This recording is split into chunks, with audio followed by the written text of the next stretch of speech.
I should probably be shocked by Chelsea drawing at home to Burnley. Burnley, who only had 10 men. Burnley, who are 19th in the league. Burnley, with only 10 away points all season. I should really be annoyed that Chelsea have drawn at home to Burnley.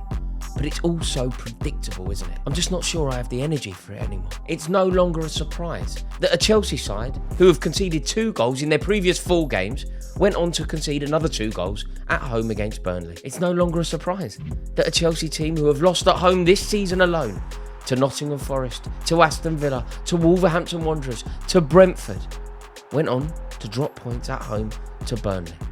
Maybe I should be grateful. Maybe all Chelsea fans should be grateful.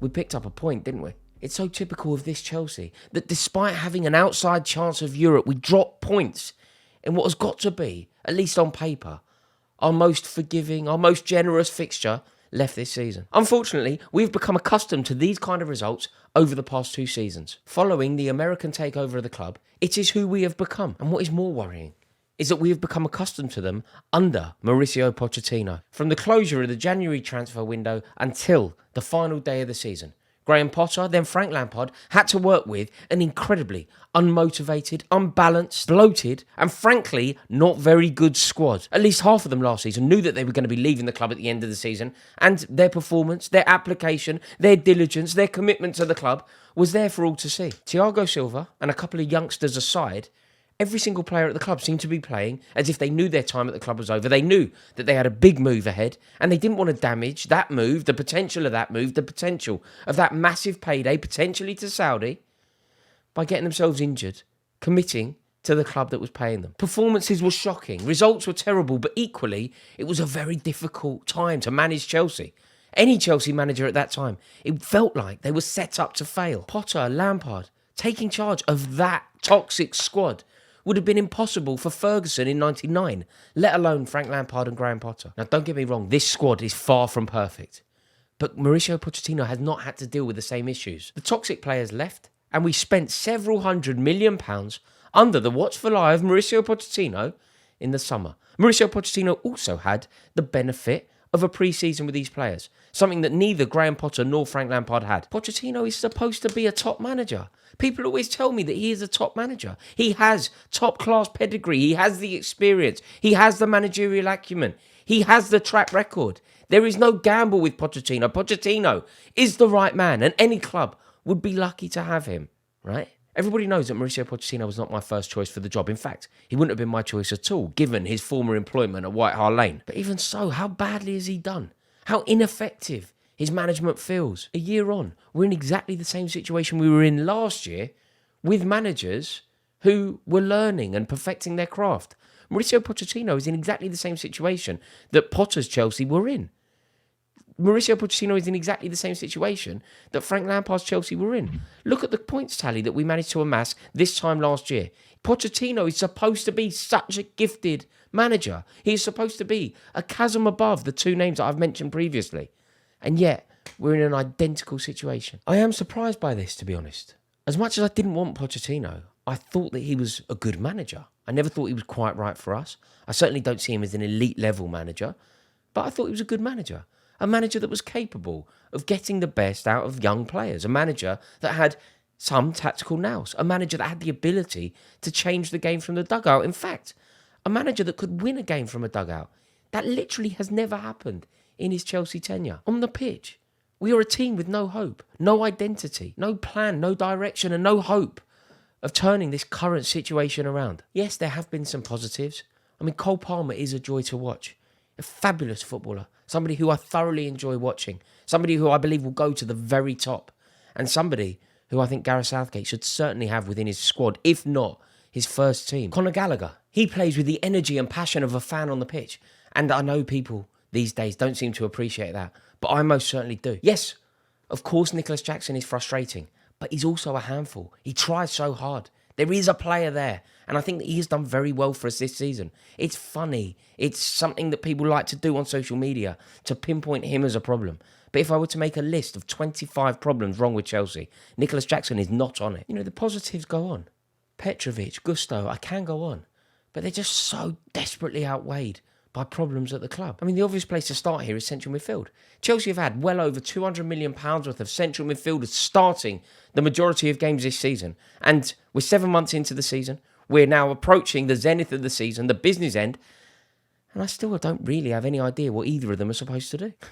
It's kind of comical. If it wasn't so upsetting, it would be comical. Chelsea have spent £250 million on 2 central midfielders, and I don't know what either of them are supposed to be good at. I don't know if it's a recruitment issue. Did we make a mistake? Is it a yin and a yang issue? Did we make a mistake signing 2 players that maybe they're very good individually, but maybe they can't play together? Maybe they can't play Pochettino's system. It's as if the recruitment is all over the place, because so far, Enzo Fernandez has been a flop signing. People don't like to say it. People like to be very kind to him, and people like to be very supportive. But if you say it, you're portrayed in a very negative colour. But I'm saying it because it's true. Enzo Fernandez has been a total and utter flop for Chelsea. When I say he's been bad, people will say something along the lines of, did you see the goal that he scored at Aston Villa? Like, the geezer scored, 4 or 5 goals in well over 40 Premier League games? It's totally unacceptable. And at Tottenham, Pochettino had a reputation for getting the best out of younger players. That just hasn't happened at Chelsea. He has really struggled to get the best out of our young squad. And part of the reason it's gone so wrong is him. He is making the mistakes. Like, it drives you mad. His refusal to play Maatsen in his rightful position, particularly when you consider Ben Chilwell's injury problems, is nonsensical. Like, we've got Chilwell who can't keep fit, Cucurella who has been a total and utter flop, a total and utter waste of money, and somebody who I hope I never see play for Chelsea ever again. And all the while, Ian Maatsen is a Chelsea player. He was excellent at Burnley, he's doing the business at Dortmund, and somehow he doesn't get in the Chelsea team. Like, the injuries are such a problem, I know. So is our lack of leadership. You know, you've got Ben Chilwell, Reece James, both of whom, again, have spent the majority of the season on the treatment table. They're not the only two either. Like Nkunku and Lavia, think of the noise that was made when we signed these 2 players. Between them, they've played 11 games this season. An outlay of over 100 million quid. 11 games. And Lavia's contribution to that, by the way, is 32 minutes. Last season's £70 million man, Wesley Fofana. He hasn't played all season, and he's only managed to play 20 times for the club since he arrived from Leicester. Look, perhaps it's bad luck. But when you hear that players like Conor Gallagher might have to be sold to pay for these expensive mistakes, it adds to the feeling that Chelsea are a club with no plan, no direction, and crucially, no hope of turning this situation around. The Chelsea Supporters Trust have spoken of an impending potential for toxicity, and I make them right. They are totally and utterly correct, and anybody that is querying what the Supporters Trust are saying are doing it for their own ends, or they're doing it because they don't understand.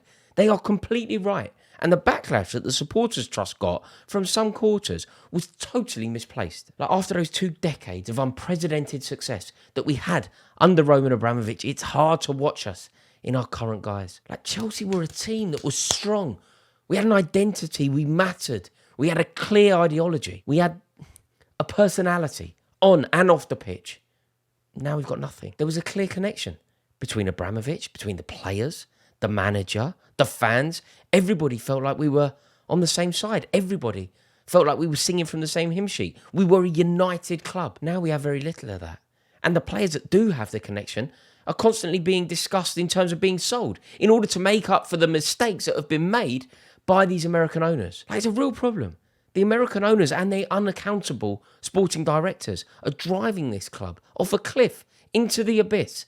And there's nothing that we can do about it. Like, when you've only had 12 league wins in the best part of 2 years and the club are briefing about a need to put season ticket prices up, it's so difficult to maintain that bond, that affinity. Mediocrity has set in very quickly. Illogical decisions have become the status quo. And it's getting to the stage where I just can't see what is going to turn this around. Like, the longer it goes on, the harder it is to muster anger, emotion.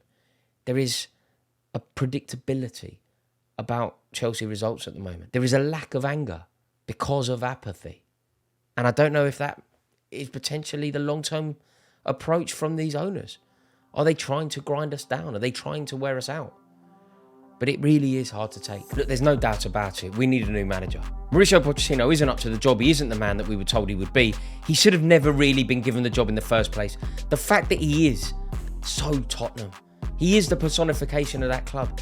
We've seen it time and time again. You know, he's never once clapped the fans. Never once tried to build any sort of a rapport with the Chelsea fans. And yet, when he plays Tottenham, he talks about how he would love to go back there. The second that he sees a former Tottenham player on the pitch, he's on cuddling him. He's got no interest in Chelsea. He's got no love for Chelsea. He is a charlatan who is there for the money. So we obviously need a new manager. But more importantly, we need this board to appreciate that they've got it wrong. We need this ownership to acknowledge that this strategy doesn't work. They've tried it for 2 years. And these 2 years are going to be the first time that Chelsea have gone back-to-back without silverware since the gap that we went without silverware between 2000 and 2005. Between the year 2000, we won the FA Cup, Di Matteo, the last at Wembley. We then didn't win anything until we won the league in 05. Well, we won a League Cup that year, actually, with Mourinho, but 05 was the year. So we went 2000, 2005. Everything in between, we didn't win. We haven't gone 2 consecutive years without silverware since then. 25 years, a quarter of a century. And in the first 2 years of clear lake at Chelsea, that's going to happen. So they must admit that this has gone wrong. Look, I want Bowley out. I think Todd Bowley is one of the worst things to have ever happened to Chelsea Football Club. But apparently he's there for 10 years. So what has to happen is Pochettino has to go. And these lot, if they can't go, if they won't go, if there isn't a way of getting them out, which is what needs to happen, but if we are lumbered, they must accept that this policy doesn't work.